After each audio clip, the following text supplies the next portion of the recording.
La palabra dolor lumbar es muy amplia. Lo atienden en su primera instancia los neurólogos. Y dolor lumbar también se puede pensar que se originan en las lumbares. Y yo tengo entendido que es algo más de las lumbares. Es generalmente, el público normal piensa en el dolor de espalda. Pero vamos a dejar que la doctora, ¿verdad, doctor? Sí, claro. Nos describa realmente qué es el dolor, dónde es el dolor lumbar, propiamente dicho. Sí, muy bien, doctor, esa introducción. Un dolor, todo el mundo sabe lo que es dolor, es una sensación ya sea somática o emocional del organismo, y lumbar es una porción de nuestro organismo. La lumbar son las últimas vértebras de la columna y tiene la primera hasta la quinta vértebra lumbar. Son 5 lumbares. 5 lumbares. Entonces, pero, doctora, para que la gente entienda, ¿cómo se divide la columna? Sí, la columna cervical, la columna dorsal y la columna lumbar. Dorsal es la espalda alta. La espalda alta. Y todo el mundo define incluso la lumbalgia, el dolor que está por debajo de las costales. Fíjate que las costillas están relacionadas con la columna dorsal o torácica. Entonces, todo lo que duele por debajo de la unión costovertebral es una lumbalgia. Entonces, recordar y más, con más especificidad, todo dolor que ocurre por debajo de la L3, de la vértebra L2, porque debemos recordar que la médula espinal solamente llega hasta L2. Pero nosotros tenemos que comenzar a pensar por la estructura completa de lo que es la articulación sacroiliacas.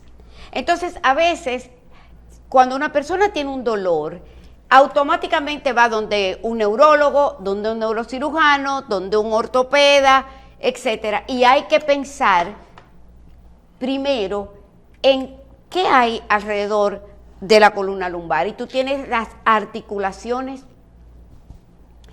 que hay de unión, que son las sacroiliacas. Y eso desde ahí. Entonces, además de las vértebras, y en las vértebras tú tienes que saber cómo está el cuerpo vertebral y cómo están el arco posterior de las vértebras. Entonces, luego ahí, en ese arco posterior se aloja una estructura muy sensible, importante, que se llama la médula espinal, que llega hasta la vértebra L2. Luego de ahí abajo... Como en la espalda, si la gente tuviera que figurárselo, ¿a qué nivel más o menos en la espalda lo estaría sintiendo? Generalmente todo lo que está por debajo de la costilla. Perfecto. Y entonces en el vulgo, con muchísima frecuencia, el dolor, dice, ay, a mí me duelen los riñones. En los riñones, el dolor del cólico nefrítico es costolumbar, y con mucha frecuencia una persona te dice, me duelen los riñones, y es la espalda baja. Una cosa importante también, que a veces no se menciona de causa de dolor lumbar, son los problemas ginecológicos y las infecciones crónicas ginecológicas crónicas a veces producen dolor anterior. Pero en una lumbalgia nosotros tenemos que saber si es una lumbalgia aguda o si es una lumbalgia crónica, y eso es sumamente importante para nosotros poder diagnosticar e indicar estudios. Usted, doctor, nosotros incurrimos mucho en sobre indicar cosas. Por ejemplo, en ciertos países donde eso está estandarizado, en una lumbalgia aguda no se hace indicación de neuroimagen. Pero en este país, todo el que tiene una lumbalgia aguda, automáticamente, ni siquiera una tomografía, una resonancia magnética, y a veces no indicamos ni siquiera una radiografía de columna dorsolumbar, que debe ser dinámica y a todos los niveles, porque nosotros necesitamos saber cuál es el grado de inestabilidad que puede tener una columna. Los estudios de neuroimagen, y también debemos clasificar si es un dolor agudo, subagudo, agudo que tiene menos de 15 días, subagudo entre 15 días y 12 semanas y por encima de 12 semanas hablamos de dolor crónico. En el dolor crónico, entonces nosotros tenemos que saber si es un dolor en la espalda baja que está relacionada con o sin irradiación. Y si tiene irradiación, generalmente, que es el nervio ciático, el que está comprometido, entonces hablamos de lumbociática. Pero a ese nivel también nosotros tenemos que ver qué tipo de paciente tenemos frente. Porque, por ejemplo, no es lo mismo tratar una lumbalgia, una lumbociática, en una persona de la tercera edad que en una persona joven. Doctora, pero hay los niños que sufren mucho dolor de espalda, mochila, colegio. Los niños sufren mucho, con más frecuencia, de dolor en extremidades inferiores y generalmente se les atribuye al crecimiento. Pero cuando una persona tiene un dolor de espalda, lo primero que tú tienes que ver es la marcha, cómo camina, si tiene el hombro a un mismo nivel, si no tiene un acortamiento de los miembros inferiores y si no tiene deformidad de la columna, si no tiene una escoliosis, si no tiene una deformidad. Cuando una persona bebe alcohol, que tiene una marcha de borrachito, ¿qué es lo que se lesiona en la espalda? Generalmente el alcoholismo agudo puede provocar una marcha atáxica, pero es porque hay una afectación, pero por el nivel de alcohol en ese momento. Es transitoria, Eso ¿verdad? es transitorio. Y hay algunas que son pero definitivas. En el alcoholismo crónico, los borrachos que son no anónimos, el alcoholismo crónico produce una neuropatía alcohólica tremenda, que hay un daño crónico de origen nutricional de las estructuras nerviosas y producen neuropatías, así como produce la diabetes. ¿Y el de los viejos es lo mismo de los alcohólicos? No necesariamente, La marcha generalmente de los viejos, el de los dice, viejos. Camina lerdo. No. La canción. La dice. marcha lenta de la tercera edad tiene el mismo mecanismo de todo el envejecimiento. O sea, cuando a medida que nosotros envejecemos, se envejece todo. Pero porque lo que se envejece es la célula, es la mitocondria, es que se te acorta el telómero. Y hay una serie de condiciones que tienen que ver con la parte fisiológica, vamos a decir. Y sobre todo en un dolor, nosotros tenemos que tomar en cuenta que hay lo que es la parte mecánica y lo que es la parte fisiológica. Y para eso también tenemos que tomar en cuenta qué tipo de estudios vamos a indicar. Entonces, una persona de cierta edad, doctor, tiene en la marcha los mismos mecanismos que ocurren, todo se pone lento, pero existe una enfermedad que se llama arteriopatía cerebral no miocardioembólica, o sea, son estos pacientes que tienen muchas lesiones, que dicen, me dieron muchos microinfartos. No, eso es el vaso pequeño, enfermedad de pequeños vasos, y asimismo ocurre en la médula espinal. Entonces se han hecho muchos estudios que se puede ver ese tipo de alteración estructural en la médula espinal que se está diciendo que tiene que ver con el tipo de marcha, pero ya una persona de cierta edad, hay otros factores mecánicos que tienen que ver o que podrían que ver en el cambio de su marcha. Doctor, usted estaba hablando de que muchas veces en las mujeres se debe a problemas ginecológicos. Así es. Para que usted arranque de arriba hacia abajo. Sí. Las mamas grandes causan eso es correcto. Causa mucho dolor de espalda. Generalmente, y eso es una indicación que se ha puesto muy de moda. No todo el que tiene una mama grande necesariamente tiene el dolor de espalda. No necesariamente, pero hay mamas tan grandes que causan ciertas deformidades en los hombros y cierto peso en los hombros, que eso sí es una indicación para cirugía. Pero doctora, con respecto a, usted decía, hay diagnósticos que no necesariamente necesitan de un estudio de imágenes para darse. Entonces, estudiar los hábitos de la persona puede ser quizás más revelador y más importante para el médico que ver realmente una radiografía. Cuando una resonancia. dices estudiar los hábitos es parte del historial clínico y parte del tratamiento. Y qué bueno que lo trajiste a colación, porque ningún médico y ningún paciente a veces te pregunta eso. Por ejemplo, hay factores de riesgo en el dolor lumbar, en el dolor de la espalda, factores que son modificables y no modificables. Por ejemplo, la edad no es un factor modificable, pero la obesidad sí. Por cada kilo de peso que tú tienes un factor de riesgo muy agregado en el dolor y también en la disminución adecuada de la respuesta al dolor. La forma de dormir y de sentarse. La forma y la postura, por ejemplo. Usted comenzó muy bien, porque empezó a decir las cosas que te pueden producir síntomas que no es medular.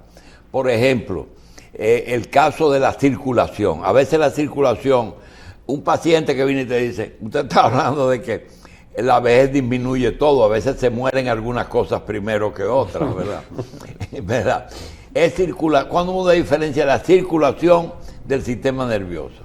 Es que no puedes desligarlo, doctor, porque el sistema nervioso se nutre de los vasos. Y los vasos pueden ser pequeños vasos, medianos vasos y grandes vasos. Por ejemplo, cuando tienes diabetes, la diabetes es una enfermedad vascular y es por el daño de la vasa nervorum, que es el vaso pequeño que inerva el nervio. Entonces, cuando ese nervio deja de recibir esa nutrición, esa alimentación, entonces se enferma. En la diabetes puede ocurrir básicamente esos cambios metabólicos secundariamente pueden provocar eso. Pero mira, cuando el doctor me interrumpió, yo quiero tomar esto que dijo Carlos.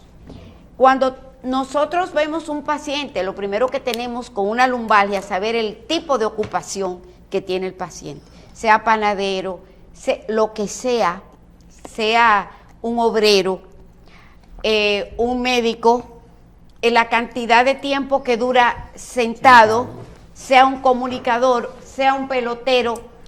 Y la medicina deportiva tiene mucho que ver aquí en este tipo de cosas, porque no es lo mismo tratar una persona así. Entonces nosotros tenemos que ser entes de concientización a los empleadores de esas personas, porque si vas a estar mucho tiempo de pie, qué tiempo vas a durar sentado, e incluso debemos informar la manera en que esa persona debe sentarse, lo que son orientaciones ergonómicas.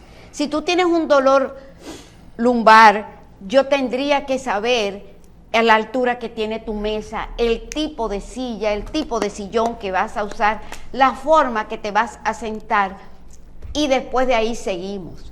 Antes de nosotros dar un analgésico, un antiinflamatorio, un corticoesteroide, indicar también las neuroimanes. Y esto de sentarse, las posiciones, que uno a veces dice, hay escuelas que le llaman la atención a los alumnos, dependiendo de los vicios que pueden adoptar. Eso se debe cuidar, es decir, las posiciones. Claro que sí. Yo recuerdo en el colegio que yo estudié en Santiago, en el Instituto Evangélico, una señora se llamaba Miss Ebrans.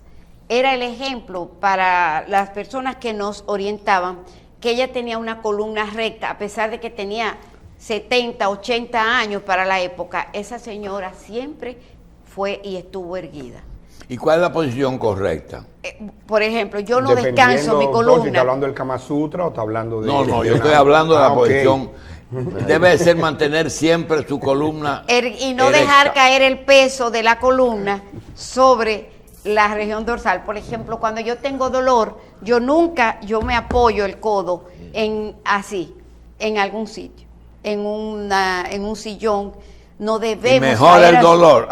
Sí, no, el peso del cuerpo, tú lo debes mantener así. Doctora, para hablar de eso, cuando le llega un paciente a usted, ¿cuáles son los síntomas que le provocan decir, hágase una radiografía de cráneo o de columna vertebral, hágase una resonancia o hágase una tomografía? ¿Cuáles son los indicios para que usted diferencie las tres indicaciones? Pero qué bárbaro, doctor. Entonces yo, lo primero es... O por el paciente le Porque llega. es muy larga la respuesta, porque él me está, en una pregunta, usted me hizo muchas.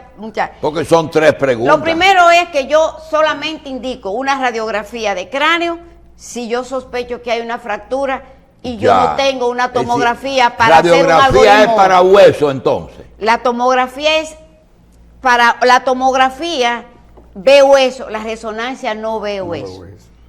La radiografía simple ve hueso, tú puedes ver ciertas cosas que tienen que ver con la parte dinámica, pero no funcional, la radiografía simple, que cada vez está más en desuso, pero tiene sus indicaciones.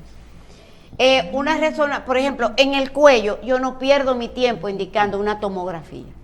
¿En el? En el cuello, en la columna cervical. No es lo mismo una tomografía del cuello. Cuando yo pido una tomografía del cuello, yo estoy pidiendo... En el cuello usted pide una resonancia. Sí, pero oiga, cuello y columna cervical no es lo mismo. Si usted pide una radiografía, una resonancia magnética del cuello, está pidiendo que le retraten las estructuras, los ligamentos, los músculos, todo eso que hay ahí, hasta todas las estructuras y las partes blandas. Una resonancia magnética de la columna cervical es lo que es mandatorio, porque la tomografía no nos ayuda a ver la unión cráneo-cervical. Ya. Y entonces, por ejemplo, dependiendo del nivel de la lesión o del síntoma por el cual a mí me consulten. Mira lo que pasa, doctor Willamon, a veces nosotros incurrimos en indicar cosas que usted dirá, como fiscalizador, usted dirá, pero ¿por qué la doctora Robles no le indicó una radiografía simple de columna dinámica, de pie y descalzo?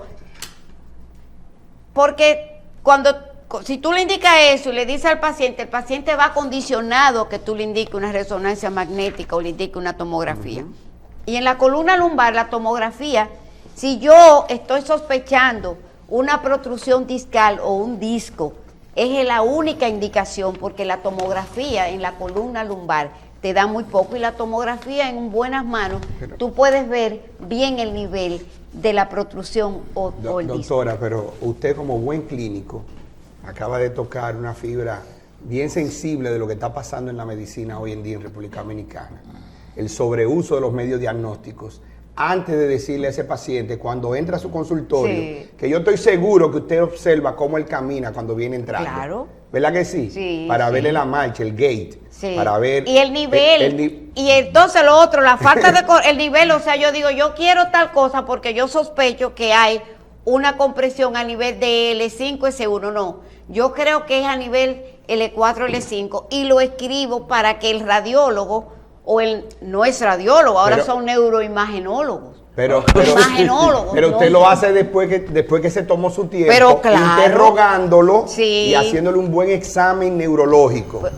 Es básico, para ver los movimientos, donde hay limitaciones, hacia dónde se dirige el dolor, con cada movimiento, ¿usted quiere mirar saber la postura? ¿Qué es la cosa más desagradable? La cosa más desagradable. Cuando un paciente va donde usted y le dice, mira, te traje la resonancia magnética. Sí, claro que sí. Gracias, doctor Jací. Bien, doctora, usted mencionó hace un rato, y yo creo que una pregunta un poco combinada, el caso de la obesidad, con los dolores, vamos a decirle, de espalda, lumbares. Y mi pregunta es, en el caso nuestro, que es una experiencia que es inversa, tal vez por nuestra edad, pero... con la obesidad nunca tuvimos dolores graves de espalda o lumbares. Al perder todo el peso, entonces aparece mucho dolor. Uno comienza, y es la historia que usted acaba de hacer, comienza a ir a doctores, algunos neurólogos, ortopedas, fisioterapias. ¿A qué se debe lo inverso a lo que usted dice? El dolor aparece cuando después que tú pierdes el peso. Te dicen que tú pierdes la masa muscular, que tienes que si es un problema lumbar, que si es un problema de hueso, que si es un problema de masa muscular combinado con, o sea, la piel con el hueso. ¿Qué puede ser esto? Bueno, ¿A Michelle, quién uno tiene que ir? ¿A qué médico uno tiene que ir? a un buen médico A un que te tecnista. escuche, que te escuche sobre todo. Exacto. Lo primeramente, ¿cuál y dónde está el dolor? No le pasa. En la espalda, exacto. En un La espalda dolor baja de los dos lados. Lo primeramente, entonces uno tiene que saber si es un dolor localizado o es un dolor irradiado. Irradiado. Si es un dolor irradiado tiene una connotación diferente, pero si es un dolor localizado, nosotros comenzamos a ver cómo están tus articulaciones coxofemorales, cómo están esos ligamentos, porque puede ser que antes de tu perder peso no estaban bien. ¿Cómo está tu columna alineada? Si no tiene una deformidad, si no tiene un desplazamiento de una vértebra, una listesis, anterolistesis, ¿Y retrolistesis. no se supone que uno esté mejor a la hora de perder el peso? No, Depende. eso, deja decirte, eso generalmente coincide, pero generalmente cuando eso ocurre es porque ya eso estaba ahí, Michelle. Es porque ya eso estaba ahí y el tú perder peso te evita quizás otro tipo de dolor que tiene que ver con el sobrepeso cuando son dolores mecánicos, cuando tú tienes una hernia discal, cuando tú tienes una protrusión discal y tú te quitas ese peso. Pero si tú tienes una articulación coxofemoral enferma, si tú tienes las vértebras con espondiloartrosis, si tú tienes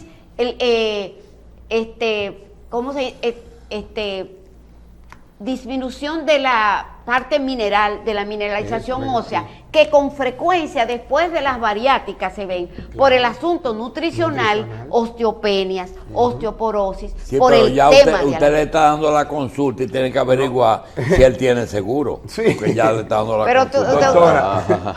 Doctora, pero ahí es que va el tema. Pero lo otro es, y esta fiesta de cirugía de columna que tenemos en República Dominicana, exacto. o sea, Sí. ¿qué porcentaje de la población puede sufrir Muy buena de algún pregunta. tipo de dolor, Muy buena de dolor de pregunta. espalda en general? Tengo Que- una hernia discal, tengo que operarme. No, No. necesariamente.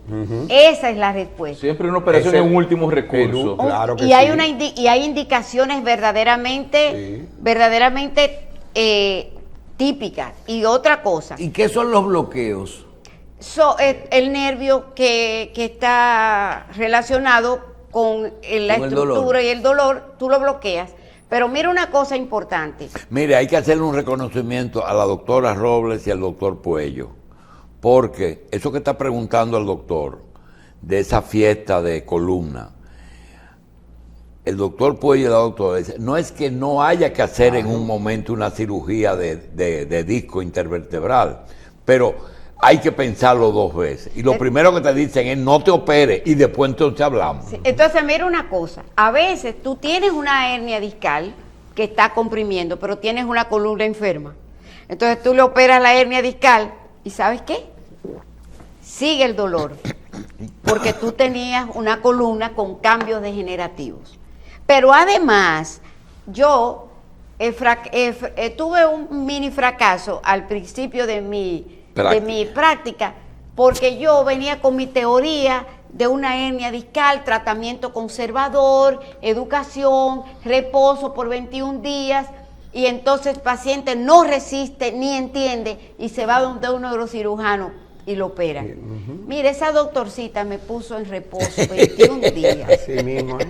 Así que- Exacto, pero déjame Esa decirte, doctora. en el Así caso que del le- Gautier así y que los le dice. obreros, una hernia discal, si tú tienes una lumbalgia sin irradiación y sin compresión, el tratamiento es reposo por 14 días. Escuchen los empleadores, ¿verdad? Si tú tienes una hernia discal, si tú tienes una lumbalgia con irradiación y compresión radicular, son 21 días en cama dura. Tú le das los 21 días al obrero y el obrero se va para los colmadones, a los teteos y qué sé yo qué. Eso lo viví yo, ¿verdad? Entonces, ¿qué hacíamos? Teníamos que internarlo 21 días para reposo en cama dura Sí, vigilado. pero yo le voy a decir una cosa. Siéntase bien porque cuando comenzó a ejercer, la doctorcita me mandó a reposar, pero ahora me llaman y me dicen, ¿y dónde que tiene el consultorio la doctorcita? Así que ya es distinto con Exactamente, 30 sí. año de ejercicio. Pero ¿Son no 30 o solamente- 20, doctora? ¿Cómo? Ejercicio, 20 años, ¿verdad? Ay, no, doctor. Doctor, yo tengo 40 años de ejercicio. Lo que pasa es que yo soy 40. una niña prodigio. Ay, que usted baby face. Pero yo no soy baby boomer. Yo nací, yo no soy como usted, yo no soy baby boomer. Yo nací Usted de- baby face, doctor. no, yo soy, no, No, pero No, 40 baby años de boomer ejercicio, late- doctor. de los late, ya sé, más para acá. después de los baby boomers viene la generación Jones y yo soy de la generación Jones, a pesar de que eso lo quitaron todo, lo tema y comenzaron a utilizar la generación X, Y, etcétera, y los millennials. En el dolor, en la lumbalgia, ¿cuál es la causa principal Es por la son- que gente va al médico? la causa generalmente son por espasmo muscular y por afectación de los Ajá. ligamentos. Y lo primero que tiene que haber en un historial clínico, en una lumbalgia, es cómo le comenzó y qué se lo provocó. Generalmente un movimiento brusco, un esfuerzo pesado, hacer una carga. Si usted no pregunta cómo le comenzó eso, entonces usted está medio fuera y un poquito lejos de lo que debe hacer con ese paciente cuando se trata de una lumbalgia aguda. En la mujer, ¿cuáles son las causas principales del sexo femenino en las lumbalgias? Lo mismo, pero en la mujer hay que tomar en cuenta, y en los hombres también, la lumbalgia de origen ginecológico que le dicen, que generalmente son por inflamaciones crónicas pélvicas que se manifiestan con dolor lumbar. Pero también los pacientes que tienen dolores en colon y hombres que tienen a veces problemas de colon, de inflamación de colon, a veces pueden irradiarse y manifestarse con dolor Y ese lumbar. hombre de más de 50 años que comienza a tomar Viagra y no le va bien, que va al urólogo y no le va bien, ¿cuándo se piensa en problemas neurológicos? Generalmente cuando una persona tiene problemas de impotencia, Exacto. primeramente hay que revisar su estatus vascular. Si usted tiene problemas vasculares generales, que sea un hipertenso maltratado, que tenga enfermedad Coronaria. vascular en sí, ya sea de origen de lo que sea, se comienza por ahí. Entonces, después que tienen ese tipo de impotencia, o tiene que averiguarse si es de origen medular, si tiene un daño medular, o si o está ocurriendo algo que tiene que ver en el sistema urinario per se. Entonces, se sigue haciendo una evaluación. ¿Cuándo usted piensa, doctora, en examinar la cuenta de banco de ese paciente para saber si es que está mal de aquí y no tiene la paz y la tranquilidad mental para Y la entonces cuenta, y los tener problemas eso ahí? económicos. Nunca, porque hay todos ¿Los los problemas personas- económicos? No, doctor. Pues claro, No. y los problemas maritales más grandes los dan los Doctor problemas Huílamo, económicos. déjeme decirle una cosa. Oh. No, doctor, yo digo que no hay problemas grandes, ¿Quién? que hay cerebros chicos. Bueno. Porque yo he visto... Pero el estrés o los problemas, lo que dice el Claro. doctor Guillermo, puede ser una causa de este tipo de de problemas. impotencia. O de otro tipo de problemas. Por Sí, supuesto, claro. para mí el estrés es un factor de riesgo. El estrés es Para la gran mí el simuladora. estrés es un factor de riesgo. Pero lo que dijo de una manera picaresca el doctor, de que si el estrés que te la cuenta, mira, ya le dije que no hay problemas grandes, que hay cerebros chicos. Doctor, ¿qué es el Hay baile? hombres que tienen bien. mucho dinero. No, doctor, el lenguaje corporal me delató. Yo quise decir Está bien, está bien. la cuenta Doctora, bancaria. Yo doctora, quise ¿qué decir es? la Usted cuenta se refería al bancaria. dinero, Y doctora. tienen impotencia. Doctora, Y ¿qué es? tienen impotencia. mire. Carlos, te salió Doctora tu- Robles, te ¿qué es el salió baile tu de San diagnóstico. Vito? Doctor, mira, ¿Qué es el baile de San Vito? la Corea de Huntington. Esa es la Corea de Hodgkin. Si no la que dijo la Corea de Huntington, que es una enfermedad autosómica dominante, es un tipo de trastorno de movimiento, o sea, dentro de las enfermedades que tienen que ver con degenerativas del sistema nervioso, que tiene que ver con el movimiento. Por ejemplo, el pavo real aquí es el Parkinson. La corea de Huntington es lo opuesto al Parkinson. Ajá. Exacto. Por ejemplo, cuando yo le doy a un paciente con Parkinson tratamiento, yo le provoco una corea. Y cuando uso tratamiento para corea, provoco un Parkinson. Pero el baile del zambito se describe por un grupo, una familia en Europa que se manifestó por primera vez ese tipo de corea. Déjeme decirle que aquí hay varias personas que tienen corea de Huntington. Ajá. Y a veces, y como tiene un origen genético autosómico dominante, lo que ha ocurrido es que a veces ese chico no es del padre.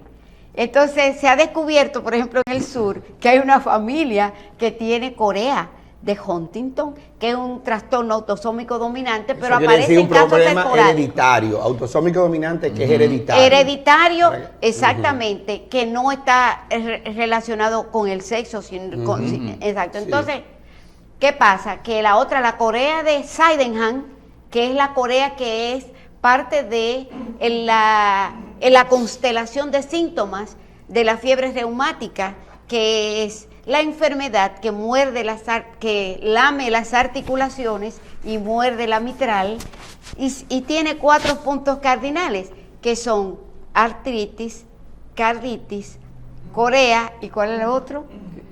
¿Y cuál es el otro? Entonces, ese tipo de corea es secundaria al estreptococo, que es la corea de Sydenham. Bien. Doctora, un movimiento involuntario, es decir, algo así como dicen, un tiriquito, una cosa como le dice la gente, eso puede ser un síntoma de algún tipo de trastorno neurológico o hasta cierta manera, ciertas como reacciones que pueden ser a veces durante el sueño, pueden ser consideradas normales. No, Carlos, fíjate, un tiriquito, yo interpreto, si tú vas a Una mi sensación. consultorio, un tiriquito es una sacudida. Sí. Para mí. Una descarga. Exacto, una sacudida, una descarga. Que no es lo mismo un tiriquito que un tic. Que un temblor ni un tic. Hay gente que tiene unos tics neurológicos. Pues Un tic, nervioso. pero por eso le dije, decir aquí que hay varios tipos de movimientos. Y cuando una persona consulta por un trastorno de movimiento, tú tienes que saber si es temblor, que es lo más frecuente, si son mioclonías, si son sacudidas, ¿me sigues? Y si es corea. Entonces, hay gente que le dé los ojos también, tú lo ves que le exactamente, parpadea que son un solo... que son mioquimias, que son blefarospasmos, que son distonías, generalmente, ese tipo de cosas. Entonces, Todo eso se cura. depende, se controlan la gran mayoría, pero si tú tienes una enfermedad con trastorno de movimiento que tiene que ver con una enfermedad neurodegenerativa, tienes primeramente que saber cuál es. Pero todos no son nerviosos. Yo conocí una persona... No, un generalmente día, no son nerviosos. Una persona un día que su tic, vamos a llamarle así, era con toser. Él hacía... No, porque eso es otra enfermedad. Eso es otra cosa. Eso se llama enfermedad de Gilles de la Tourette. Enfermedad de la Tourette.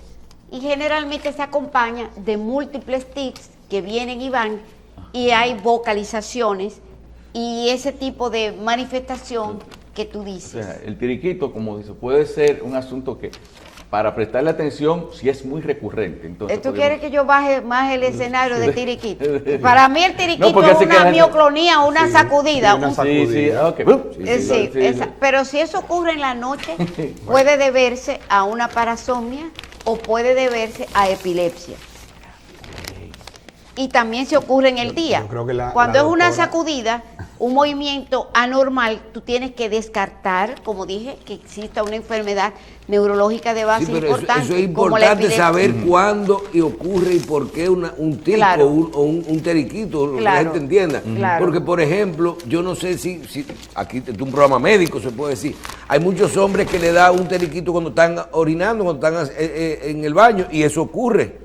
Eso no tiene que ver nada con epilepsia, ¿verdad? No necesito, yo quisiera, me hubiese No, porque a la doctora no le Doctora, gusta hablarle a la gente claro, como- la gente... Y como Puede te ha ser. pasado por una miríada de Háblele temas. a la gente con su lenguaje. Como te ha pasado por una miríada de temas.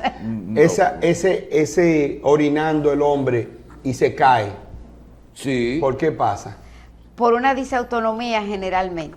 No, doctora, Pero usted sabe que de se- mondongo, desenrede esa tripa. Pero que se cae ¿qué? O sea, que cae, que pero, colapsa. pero Sí, sí, mira, que No, uno co- falsea. pero que la doctora No, pero vino. ya dijo que Oiga, se la cae. doctora, yo mencioné el Kama Sutra y ella de ahí para allá jamás volvió al centro. Pero por favor, doctora, doctor, céntrese de doctor. nuevo. Bien. No, Señores. ¿por qué se desmaya esa persona? no, generalmente el desmayo como es una disautonomía. Entonces tú tienes que saber, Autonomía, doctora, pero. ¿Qué es una disautonomía? el disautonomía es Ya una está Feli de alteración. escribiéndome. ¿Qué es una disautonomía, William? Disautonomía. Sí. Bueno, está bien. Mira, Doctor, es un trastorno neurológico que es causada por el sistema nervioso autónomo, pero una disautonomía donde quiera que hay una estructura, hay sistema nervioso autónomo, hasta un desmayo, la patología que más describe una disautonomía es el desmayo, es el síncope. El síncope. El síncope que puede ser de origen cardíaco Entonces, o que lo puede que ser de- nosotros estamos describiendo es algo así, pero leve. Sí. Es como un desmayo. Es un Sí, desmayito, es un Si desvanecimiento. no caíste arriba del sanitario, del Sí. lavamanos, Sí, de la sí, bañera. exacto, que no es un mareo. Que entonces ya es otra cosa. Y a veces un mareo lo confunden con una disautonomía. Bien. A veces el mareo lo confunden con una disautonomía, pero generalmente la disautonomía pierden el tono postural, el tono muscular, pero no pierden el conocimiento, y esa es parte del diagnóstico Bien, diferencial. le damos las gracias a la doctora. Quisiéramos aprovechar su presencia. Ella es parte de aquí y debemos aclarar algunas cosas, que hoy surgieron dos. Una es el tema del objetivo de la sección médica de la revista. Es prevenir, no es dar consulta por teléfono.